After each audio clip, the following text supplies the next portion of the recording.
De toute façon, on est dans une région où il fait froid l'hiver, on va dire, je sais pas, 80 ou 75% du temps.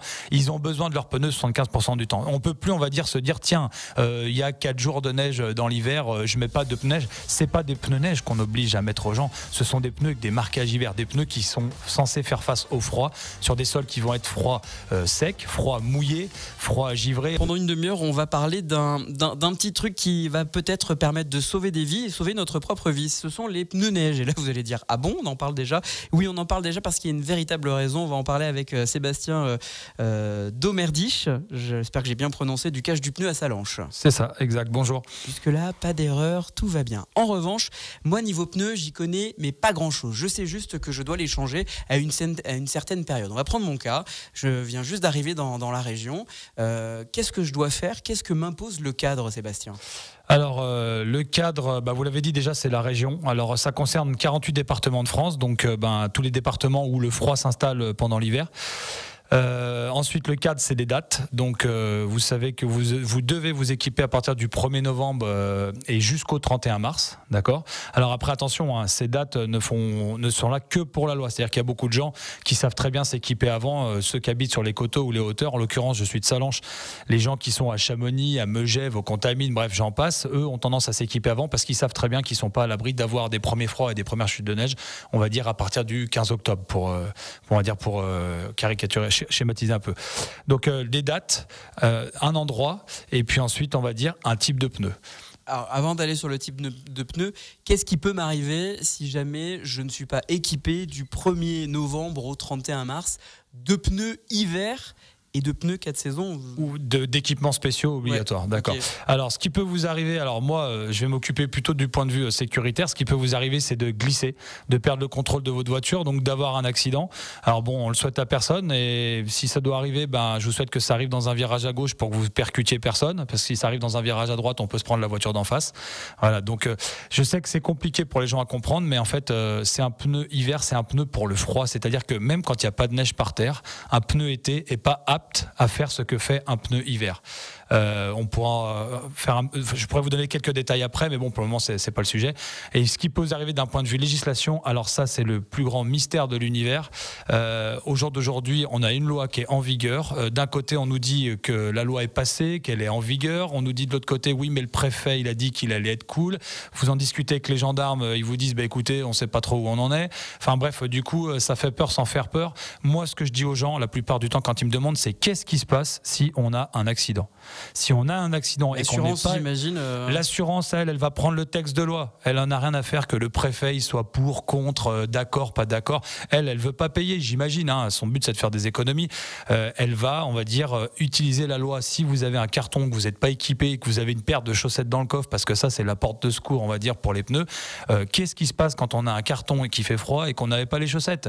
L'expert, il va venir, il va dire, mais vous n'êtes pas équipé? Oui, mais j'avais les chaussettes dans le coffre. Mais monsieur, vous les aviez? Mais non, il n'y en avait pas sur la route. Enfin, vous voyez, c'est sans fin. Alors justement, Sébastien, c'est là où ça devient intéressant. On va détailler ensemble les différents équipements et évidemment, j'ai plein de questions. Premier équipement, le truc un peu basique, c'est on va faire changer ses pneus chez vous, cache du pneu, on passe nos pneus été à nos pneus hiver. Ça, c'est le truc le plus basique. Le plus simple. C'est le plus simple. C'est ce que vous nous recommandez. Il est même préférable de le faire un peu en amont, parce que j'imagine qu'on ne va pas tous arriver le 1er novembre chez vous. Alors c'est vrai qu'il y a quand même, on va dire, un très gros flux. Donc après, pour être franc, voilà, ceux qui sont sur les hauteurs commencent à venir en avance. Ensuite, les autres arrivent petit à petit. La loi montagne a réussi un peu à lisser un peu le truc, puisque effectivement avant ça arrivait un peu en masse quand il neigeait. Maintenant, comme il y a une loi, ils essaient de s'y prendre un peu en avance. Donc c'est vrai que techniquement, il faut commencer à se poser la question dès début octobre pour essayer d'être équipé avant le 1er novembre. Après, vous voyez bien, c'est pas... En dehors de ces pneus, qu'est-ce qu'il existe encore comme équipement pour justement se prémunir du froid, de la neige et rentrer dans le cadre de la loi? Alors, rentrer dans le cadre de la loi, c'est soit des équipements spéciaux du type chaussettes ou chaînes ou des pneus avec des marquages hiver. ok ? Je note. Allez-y, notez. Et dans le cadre, on va dire, de la sécurité, mais ça c'est mon avis, on va dire plus professionnel qu'autre chose, il n'y a que les pneus qui, on va dire, rentrent dans le cadre de la sécurité. Puisque les chaînes, c'est typiquement un outil qu'on utilise uniquement quand on est coincé. C'est un outil pour retrouver de la mobilité quand on n'en a pas. C'est pas un outil qui vous tient par terre quand il fait froid.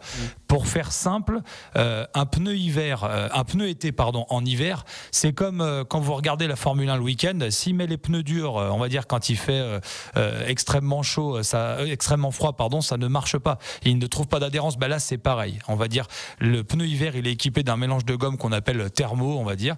Et ce mélange de gomme adhère quand il fait froid, alors que votre mélange de gomme été durcit quand il fait froid. Ouais, alors il existe ces fameuses chaussettes, mais à quel moment je sais qu'il faut que je mette mes chaussettes, pas à mes pieds, mais en l'occurrence mes quatre pneus?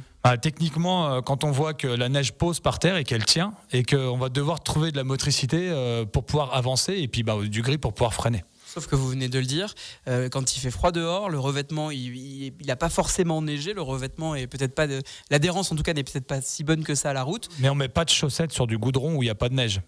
Sinon on détruit les chaussettes. Ça je savais pas. Voilà. Non, la chaussette et la chaîne, donc c'est des équipements qu'on rajoute sur le pneu au dernier moment la plupart du temps. Okay. Techniquement, il faudra les mettre, on va dire, avant d'être coincés. Mais vous voyez bien, les faits font que les gens les mettent quand ils sont coincés. Ça, c'est vraiment pas un équipement de sécurité. C'est un équipement pour se sortir d'un mauvais pas. Voilà. À aucun moment on se dit tiens, je vais passer l'hiver en sécurité avec un jeu de chaussettes dans le coffre. Et en plus, pour la plupart du temps. Oui, mais vous avez l'air d'expliquer que ça peut passer auprès de l'assurance. Ça peut passer auprès des autorités. Il y a un truc un peu hypocrite là. Non, mais il y a une espèce de petite ambiguïté là dans cette loi. C'est pour ça que je dis souvent, on va dire, aux gens qui passent me voir et qui me demandent que de toute façon, on est dans une région où il fait froid l'hiver, on va dire, je sais pas, 80 ou 75% du temps, ils ont besoin de leurs pneus 75% du temps. On peut plus, on va dire, se dire, tiens, il y a 4 jours de neige dans l'hiver, je mets pas de pneus neige. C'est pas des pneus neige qu'on oblige à mettre aux gens, ce sont des pneus avec des marquages hiver, des pneus qui sont censés faire face au froid, sur des sols qui vont être froids secs, froids mouillés, froids givrés. On a tous en souvenir, on va dire, ces ronds-points le matin qui sont tout noirs, sans neige et qui glissent, on sait pas trop pourquoi.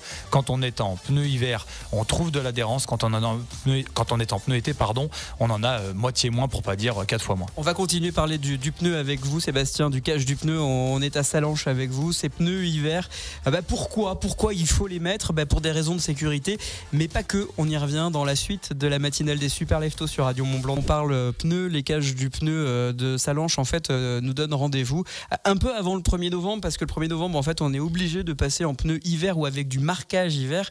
Il y a une vraie subtilité. Alors il existe des chaussettes, ça c'est quand il neige, il existe des chaînes quand il neige également, c'est ce que vient de nous expliquer notre invité Sébastien, mais c'est vrai que pour la sécurité, rien de mieux que changer son pneu, passer au pneu marquage hiver. Je tiens à cette dénomination là, parce que si on dit passer au pneu hiver, il n'y a pas que ça, il y a d'autres catégories de pneus qui existent, comme le pneu 4 saisons, qui peut tout à fait être monté si on reste en vallée ou si on n'est pas très haut. Alors il y a des subtilités. Les pneus, c'est comme les skis, on va dire. Quand vous faites de la rando, on vous conseille pas un ski de fond, on est bien d'accord. C'est exactement pareil pour les pneus. Sur les grandes marques de pneus, il y a rarement de mauvais pneus. Globalement, il y a surtout des mauvais choix, des mauvais conseils, des mauvais vendeurs, mais il y a rarement de mauvais pneus. J'ai souvent des gens qui viennent me dire « Ouais, moi j'ai mis des 4 saisons l'année dernière, c'est une catastrophe. Pour être impoli, on me dit carrément que c'est de la merde. » Les produits 4 saisons, il y en a de très très bons. Simplement, ils sont plus destinés, on va dire, aux plaines, aux gens qui pourraient habiter des régions, des départements qui sont très froids mais dépourvus de neige. Le produit est très très bon.